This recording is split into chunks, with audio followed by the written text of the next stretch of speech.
With my co-host Warners. Welcome back to the GZ Chop Shop. Yes, we've been gone for pretty much 3 weeks. We took a vacation. We took a much needed break, but we are back. And as always, we have an amazing episode lined up for all of you. So without further ado, why haven't you clicked that subscribe button yet? For everyone who is already subscribed, thank you so very much. You're part of the Cool Kids Club. If you aren't already subscribed, you're not one of the cool kids. You're missing out. What's happening? Hit that subscribe button. You're already here. Just click it. Just give it a little love kiss. There you go. Just hit that button. Which, you know, a shout out, Itachi, to the viewers lately, because oh my God, we took a break. 4 weeks. We took a 4-week break. I don't remember the last time we took that much time off. We quit. Yeah. Like we quit for 4 weeks. Full disclosure, everyone, we were actually just addicted to Elden Ring, but that's a story for another time. But what we didn't expect was the exponential growth of this podcast. We were every week you would show me the numbers of people tuning in, wanting more, and I was just like, what is happening? So thank you very much for everybody who tunes in every week and hangs out with us and here's our banters and ridiculous outtakes on everything that's going on. Conspiracy theories. In all the industries that we love very much. Yes. So yes, absolutely. Thank you very much. I was very much surprised. I check in and I, check the podcast and I was just seeing, and I was like, oh man, it's like, were they waiting for us to just shut up so they could catch up on the episodes? Like, like were we going too fast? Like, okay. But yeah, the downloads for this past month were absolutely amazing. So thank you everybody so much for the continued support, even when we took our impromptu break. Thank you so much to our Patreons for sticking around with us while we pretty much redid the website and are going through some brand changes and fixing a lot of things up. So we really, really appreciate it. But we are back. And hopefully we can keep the ball rolling smoothly once again for you guys. So I want to hear something that Warner's brought up. You brought up right before the show started. I'm very curious, before we get into our topic this week, about pissing off the Star Wars fandom. I don't know how I did it. I didn't expect to upset this group of people. I love Star Wars. I also love Star Trek. I love everything nerdy. Dude, I am D&D, anime, you name it, I'm into it, okay? I respect it all. I love it all. But I also like to make my jokes as well. But I wasn't making a joke. I don't know what I was doing. Sometimes when I talk about one fandom, I might accidentally, that's the wrong word, unintentionally talk about a character from a completely different universe and fandom when that's not what they were wanting. So it was a TikTok. Oh, that's your first TikTok. Mistake. And that was your first mistake. I don't comment on TikTok very often, but first of all, the video was one of those, like, it was like real emotional, like feel the pain of the character we're showing you. Oh, they suffered. And it said, name a character who suffered more than, and it showed a clip of Ren Skywalker standing there looking somber, just, I'm suffering. And it was dead fucking serious. And I'm like, this has got to be a joke, right? like name a character. No. So what didn't register with me is that it was talking specifically about, like, name a character specific to Star Wars that suffered greater than Ren Skywalker. She didn't suffer, okay, any more than fucking Luke did. Like, like, I'm not even gonna go there. Like, fuck off with that. Okay. I said, dot.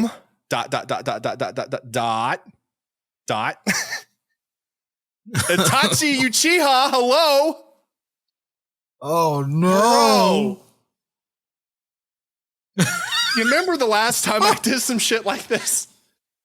You didn't learn. And that's the thing. Like 3 days later, there was like 800 comments. All because I made a comment about, was it My Hero Academia? I think that was, if it was My Hero Academia. It had something to do with My Hero Academia. But anyways, people were just like half of them were like, who the fuck is that? Which was like, I found offensive. Like, what? You call yourself a nerd? Like, who's Itachi Uchiha? So like a few people said something along the lines of, I got to look up who this is. I'm like, you're not ready. You're not ready for this level of pain and suffering. But there were so many people that were angry at me that I mentioned a character outside of Star Wars. And again, like the context wasn't there. It just said name someone who suffered more than this person, and it was Ren Skywalker. I'm like, first of all, I can name like 100 characters from many universes that suffered more than her.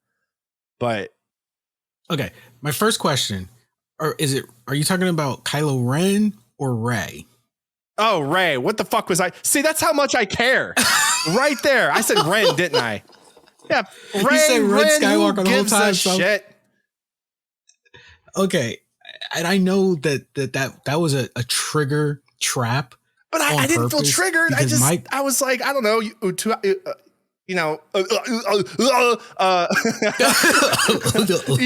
Uchiha. Like, that's it. That's all I'm saying. But I'm going to say, you said you didn't feel triggered, but it's okay because you fell for the trap. They set the bait. You were the trigger. You served the purpose of that TikTok from the beginning, because everyone's first initial reaction, if you probably dive deeper, is probably going to say, oh. Who cares? Everyone's going to say Anakin. Anakin suffered in various ways. Which starts the whole debate, which was the whole purpose, because everyone knows the answer realistically is Anakin. Duh. There's no other answer there. See, I joined you now. Now I have also pissed off the fan base. But yeah, good job. I bet you your phone didn't stop blowing up after that. Yeah, I haven't checked my TikTok all day because it's I'm like, nah. Yeah. But I could come in here probably every week with, on today's episode of, what did Warner say to piss off a fandom today? And it's usually not intentional. You're like the most, you are the most unintentional troll ever. It's like you say things that have like no trolling intentions or malice behind it, but it's like once it happens, it's just like, didn't think that one all the way through. The best part is I got like 20 followers after that, which is funny because my content is not there's no content on my TikTok. Like there's like 5 videos of me gaming and saying some crazy stupid shit, but it's nothing that like I put out there with any intent of like drawing anyone in. So I don't even know why you'd follow me. I have nothing further to say. They just are waiting for you to make that move, and they want to be there when you make it. They're watching for you. Good job, sir. Good job. And this is why I don't involve myself too in depth on making comments on fan base posts, no matter how much I want to say something. It's like one of those things where like you do something you wouldn't normally do, but maybe you're in a mood, like whatever that mood is, good mood, bad mood, whatever. But you're like, I'm going to say something, but but it wasn't keyboard warrior. I'm going to say something. It was just, I'm adding to the conversation. Hi guys. Itachi Uchiha suffered way more than this crazy bitch. But yeah, anyways. You went into the sci-fi specific fandom and dropped an anime character's name. And didn't expect an uproar. Oops. If I wanted to troll them, I could have said that. I forget the name of that. What is that Star Wars anime that came out on Netflix a while back? That Visions. If I wanted to troll them, I could say Visions was better than all of Star Wars, but. Man, you were out here looking for it. You're about to be. We're just going to name this episode Ren Skywalker. Yo, If you Just kinda don't like yeah, run somebody or you Skywalker. want to let them know how much you don't care about them, always call them by the wrong name. That is facts, man. That is straight facts. Straight facts.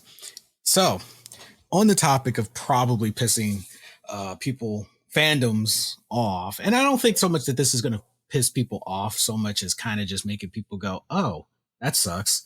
And the topic for this episode is E3, or in this case, the lack thereof. So, for anyone who doesn't know, the Electronic Entertainment Expo, also known as E3, has once again been canceled for this year, with the quote unquote promise to return in 2023, which is funny because I think that their contract has to be renegotiated in 2023. I know they have like a contract that was supposed to go from 2020, yeah, I think from 2020 or 2021 to 2023. So, and the last, I want to say like 3 years have been kind of for them because COVID caused them to cancel in 2021. Now they canceled in 2022. They had kind of a lackluster turnout, I believe.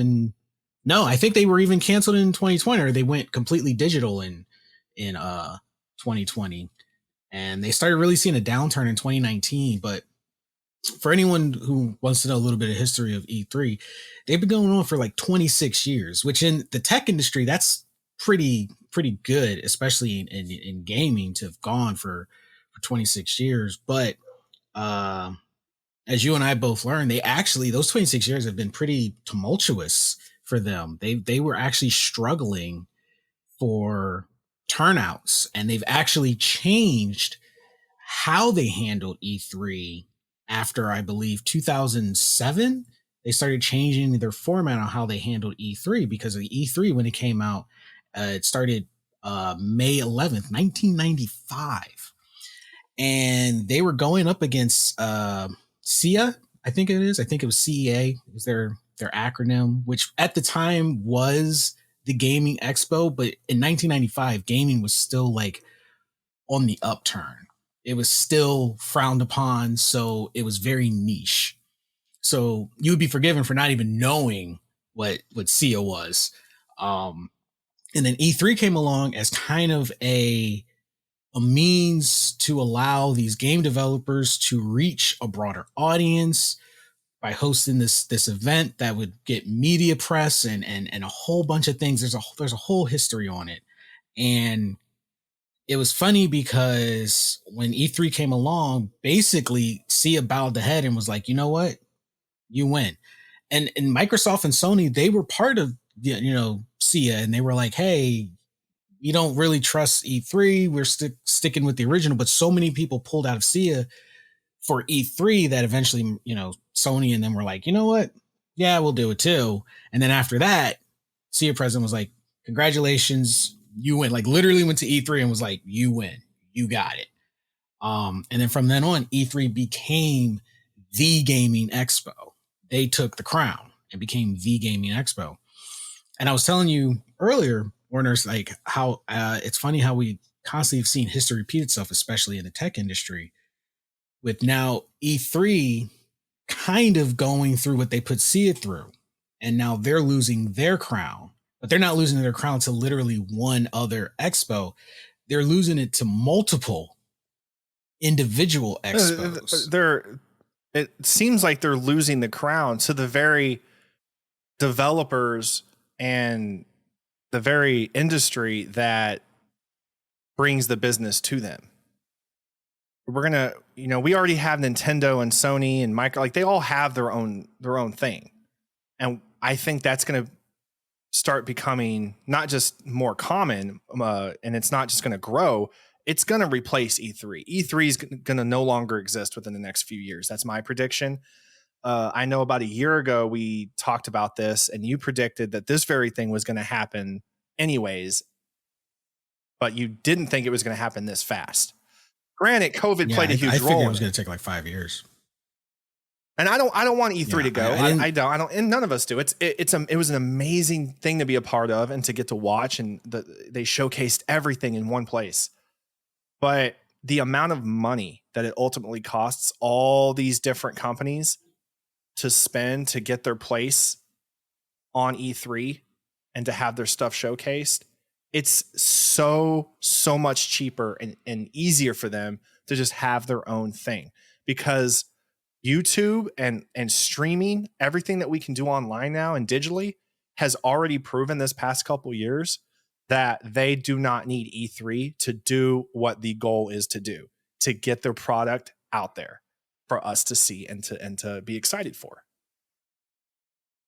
And another thing that was pretty much shooting E3 in the foot, especially in recent years, was the time of the expo. And to be completely fair, like you, I don't want to see E3 go either. E3 was pretty much a staple of my childhood, and sometimes I didn't like, hopping around and getting all my information bit by bit by bit here. At least with E3, it was all in one go. It was an immersive experience, and it was like, wow, like this is why I love gaming. Like the way they built it and everything, I loved it. The problem that they were running into now is because of the time that they set E3 doesn't work, because this is where, once again, we as the consumers have become our own villain, because they set E3 in like June, July. They set it in the summertime. That's when everyone's out of school. That's when everyone's on vacation. It's the perfect time because people are traveling anyway. So they'll come to those conventions, et cetera, et cetera, et cetera. But then you have bloggers, YouTubers, data miners. You have all of those freelancers who have literally made a career out of getting firsthand scoops on things. And where E3 was losing its luster was, by the time E3 rolled around, everybody already knew what was going to happen at E3, and they no longer saw a reason to attend it. And that hurt sales and stuff, because bloggers and journalists, they no longer saw any, because it's like, we already know what you're going to put on. Why am I going to pay to attend? I already know what is going to be out. And this was apparently hurting sales for big developers, because they couldn't present their own product. So they were shelling out money for booths that were pointless, because everyone already knew what was coming, because bloggers and data miners already blasted it across the internet. And eventually Sony, who had been attending since almost day one of E3, I think in 2019, they finally backed out and said, you know what, we're done, because we are tired of, by the time E3 rolls around, everybody knows what we have. I mean, just look at, and even they can't keep their stuff under wraps. We knew about the new Sony pricing before they officially announced it, like a day or so later. And the only reason I think they announced it when they did is because it was like, it already got out there. Data miners, hackers, all of that. They already dig in, get the news, and then spread it. And I know a lot of them will go, well, it's just for the people should know. I'm just going to call a spade a spade. Everybody is out here for quick popularity, freedom. Nothing gets you there faster than being the first person to blast stuff on the internet from big corporations. So everyone anyone that knows any way of blogging is going to be putting this information out as soon as they get it. And it just trickles and it follows a chain, which ultimately made something like E3 completely irrelevant, because there's no surprise, there's no enthusiasm. And in a time where everybody wants it instant, they want that instantaneous information, the luster and appeal is gone. They just want to know what's coming out, when, and then they don't care anymore. Nobody actually likes the buildups anymore. Nobody actually likes anything that takes longer than 30 seconds to present. People are not interested. So E3 started losing its traction as mainstream media became way more accessible. And then COVID hit, and that was really a gut punch for them, because not only did they lose the physical presence, even from the journalists and mainstream media, now they had to compete with the now super burst of internet consumption. Everything was streamed online now, because that was the only way you were getting stuff. And they had to compete with that. An expo that was all about in-person experience now had to compete with this sudden burst of streaming online. That's not what E3 was built for. And even though when they did their online one, it didn't fare very well, it was underwhelming. And now, like, I hate to say it, it came sooner than I predicted, but E3 is pretty much on its last legs, for sure. They confirmed at least from their side, they confirmed that yes, we're going to be back in 2023. And that's all they said, though. Yeah. Well, they also said they were going to be back this year. Right. And well, we see what's happening there. I think they're just hoping that something changes before then. But with a big developer like Sony pulling out and Microsoft is starting to do their own thing, if all of their big developers pull out, E3 could survive if indie developers were willing to take up the costs. And E3 may be downsized in its popularity and its size. But I think indie developers, because there's so many, would be the only saving grace for them. Because Activision came out and was like, we're too big for E3 now, and left. And Sony literally was just like, we're tired of people finding out about our stuff before Activision E3. has bold statements to make. Every time they back out of something or merge with someone, it's always in a sense we're too big for I'm like, y'all need to chill, man. Yeah, and then look at them. Then they're in all this trouble and hot water. But yeah, when you look into the history, they're not too big for lawsuits, are they? Sexual harassment. Huh? Ooh, got punched. But yeah, when you look into the history of E3, they try to adapt to the demands of the people, and the demands of the companies attending. And it really sucked because originally E3 was open to a larger public. Around 2005, they had their largest turnout of like 70,000 attendees.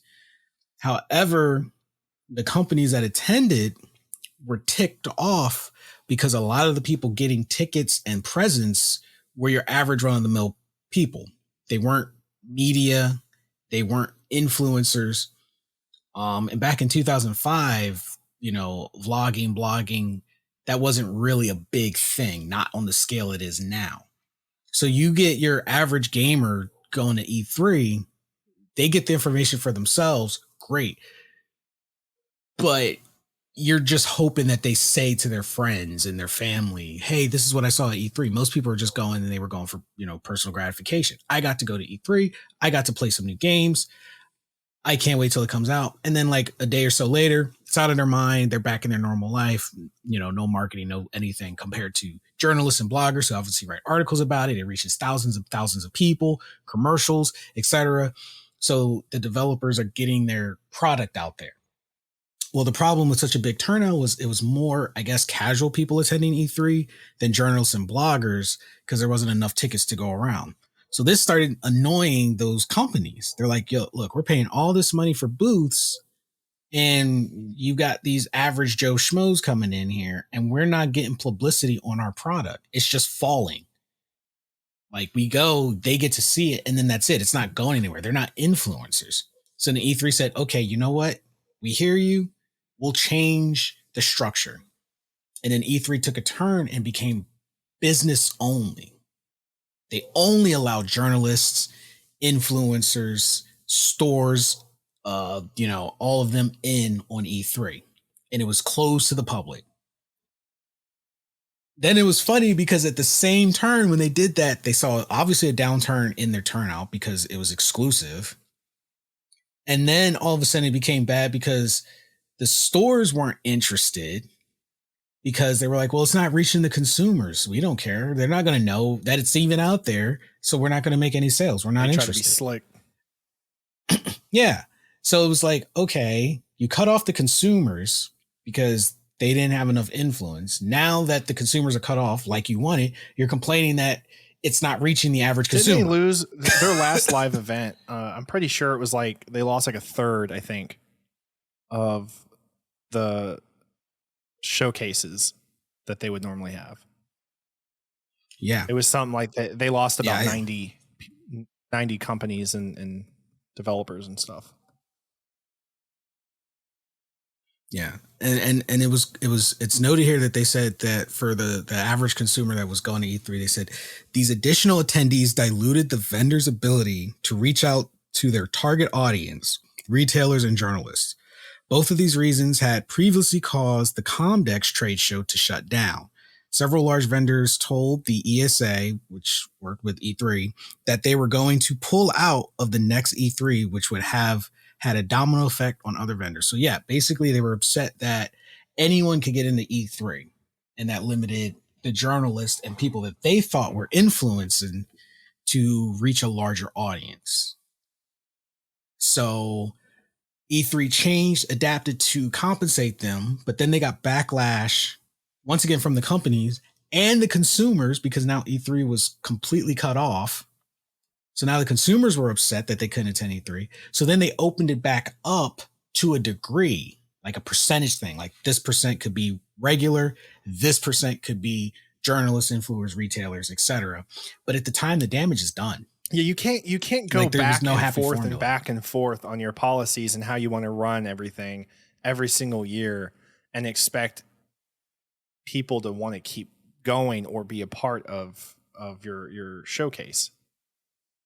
Yeah. So personally, E3, I do believe it's sadly on its last legs. And with everyone coming out with their own expos, I guess you could say, or online variations of it, it really sucks because it's like streaming services now. Everyone wants their own streaming service. They pull their shows from a streaming service that was like a hub, because back in the day, Netflix was the hub. And we kind of all hoped Netflix would just be that hub, everything on Netflix. But then everyone was like, well, I want to cut of this pie. Why should I pay them when I could just make all the money? It's our shows. So now everyone has their own streaming service. And that's kind of the thing with the, with what's happening with E3. Everyone is just like, well, why pay E3 when we can charge the people directly and keep all the money? And then completely remove the middleman. And now, will it happen right now? I hope not. But I do predict in the future that while the free expos, online expos we're seeing now is a trial run. As it grows in popularity and more people continue to consume that, you will start seeing electronic ticket charges. They already do it for music concerts. And now you're talking E3? I'm talking when E3 is pretty much. You're talking when everyone's doing their own thing like they are now. When everyone, like, eventually you'll see it'll probably start off with Sony or Oculus, or as it's called, Meta now. When they see that the turnouts are great, you will start seeing digital ticket prices appear. So I just, based off what your prediction is, what you're saying, I'd have to go out on a limb here. I don't even know if it's really going out on a limb. Microsoft will be the first one to implement this. I say this actually, because Microsoft is time and time again the most bold when it comes to changes in subscriptions or payments or how they run things, or when they just delete a fucking streaming service. They're the most bold and out of nowhere when they do stuff. And I think part of that has to do with them having the kind of the fuck you money to take a hit if something doesn't work out. Absolutely. And the reason I agree with you on that is because once again, this is a prediction. There's no facts to back this. So wait for your bloggers, data miners, whatever, to tell you this later down the road. But just looking at how Sony and Microsoft are butting heads right now with trying to be the latest and greatest. Sony is playing catch up right now, buying developers, changing their subscription process to an actually more pricey version. What I would see Microsoft doing, if they wanted to be cost effective, when they have their own expos, they would say anyone who's a Game Pass subscriber gets access to et cetera, already included. Kind of like being a Prime member on Amazon Prime. You get to watch Prime videos. So they would say, oh, if you're a Game Pass subscriber, you get access to our expo and et cetera. And what would appeal to it is, because we do cloud gaming, they can send demos directly to the consumers the day of the expo. This demo is available right now for our Game Pass subscribers. Check it out. Boom. Right then and there, thousands of people would sign up for Game Pass. Even if they only signed up for that day, Microsoft doesn't care because guess what? We got your money. We cut out the middleman. All that revenue is ours. You get a demo that lasts for 30 minutes. And don't think for a second that this stuff's not, likely to happen. Some of it sounds a little far-fetched, like we're reaching a little bit, but you got to consider how much technology and streaming itself has continued to evolve year after year after year this past few years. And cloud gaming is something that's we're going to start seeing change even more and become more popular, because even compared to this time last year, I know so many more people now that utilize that service. So I absolutely see this turning into something for them to get us to spend money on. Even anytime money's involved, they're gonna find a way to get us to spend and give them that money. Absolutely. Especially if there's in this case with the showcase, with the showcases. Yeah. And I wouldn't say it's far-fetched, because remember what I said earlier, music concerts already do this. They already charge digital ticket prices. So it's not that it's something new. It's not like they're reinventing the wheel. Right now, they would just have to work it into the system they already have. And the Microsoft has already laid the groundwork for it with cloud services, with Game Pass, digital access to games. The groundwork is there. They're just going to have to wait for the right time to implement it. As long as E3 is still technically an option that people can make, they won't. How much do you think a digital ticket would cost? Well, they wouldn't charge an E3 price. They have to make it appealing. Right. So it probably would be like $15. That's kind of what I was going with. I think it would be $15 for anyone who's not a subscriber. That would be like a flat fee, $15 to access all of their showcased games, all of their videos, live streamed. And then even if people think, well, I'll just watch it on YouTube, they don't have to put it on YouTube till after the event. They don't have to do that. They could be like streaming exclusively on your Xbox, on your whatever. The only place you can watch it now, because technically when the Apple Expo happened, yes, it was streamed on YouTube, but it was actually on their website too, meaning Apple could have streamed it on their website and not to YouTube if they didn't want to.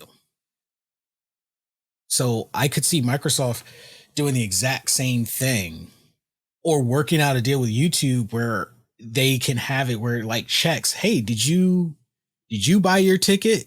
Enter your code here. Don't you dare taint YouTube, cutting off people from just Microsoft. So I'm just saying, I see this as a future. I don't see it as reaching, because let's be honest, how many things that we think would, episodes before it would happen, people probably thought we were reaching, and then boom, an annoying amount of things. So, and like you said, last year, I said E3 is on its last legs. I see it struggling. Here we are. I'm telling you right now, we're going to start seeing these individual expo events online. They will start off free for a couple of years. If that, give me a little grace period. I say within the next 5 years, if not the next 2 to 3. I believe that everyone who has their own individual expo is going to start charging, because the whole point of that is revenue. That's the whole point. And the one way to probably that they can deal with bloggers and data miners and all that is to, as soon as they have their stuff planned, they have to launch it within like a day. That's the only way they can beat the bloggers, the hackers, the data miners from putting out the information for free. So they're going to have to paywall a lot of stuff to make up that lost revenue, because that's one of the things that Sony was saying about E3. E3 was costing them money because they were coming after bloggers. Bloggers already put the stuff out. Everyone was like, well, I already know it's coming. I just saved myself $300. No point in me going to E3 just to know what I already know.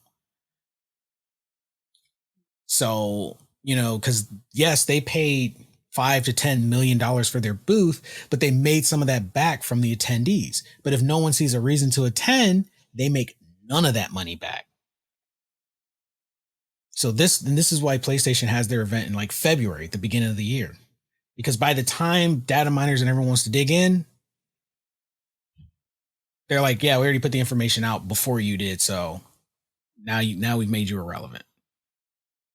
My whole life's a fucking paywall. Dude, everything's a subscription now, man. Everything. You know what? I can prove everything in life's a subscription. I have to, they don't call it a subscription, but I pay $10 a week for parking to go to work. There's a nice parking garage right next to my big ass hospital, and I pay $10 a week to park there versus walking like 15 minutes, like parking 15 minutes away and walking. Like everything is a freaking subscription now, and it's kind of Netflix's fault, just a little bit. Well, it's also our fault for accepting it, mindlessly accepting it. I knew it was starting to get bad too when Paramount had me curious. What's that? They got me too. I can't even think of that really shitty one that Sling. You ever tried Sling? Dude, I tried Sling it was like 3 or 4 years ago. I was like, wow, this shit sucks. It was so buggy and stuff. But now I'm starting to see it like way more often, and people are really into it. And seeing like Paramount kind of drawing me in, and seeing Sling's success has really opened my eyes to the absurdities of the streaming. I think CBS has their own now. Yeah, I think everyone pulled all their shit. The only platform. I feel bad for the only genre, the only platform not pulling all their shit from everybody is anime, because everybody has anime now. Yeah, and you can't really say Funimation, because Funimation is with Crunchyroll, right. So they're just moving their stuff over. That's all they're doing. A large amount of their most popular stuff is available on all platforms. Even HBO Max has anime, believe it or not. Yeah. So they're like the only one. Everyone else is like, nope, come straight to us if you want it. Yep. Because they don't want the middleman.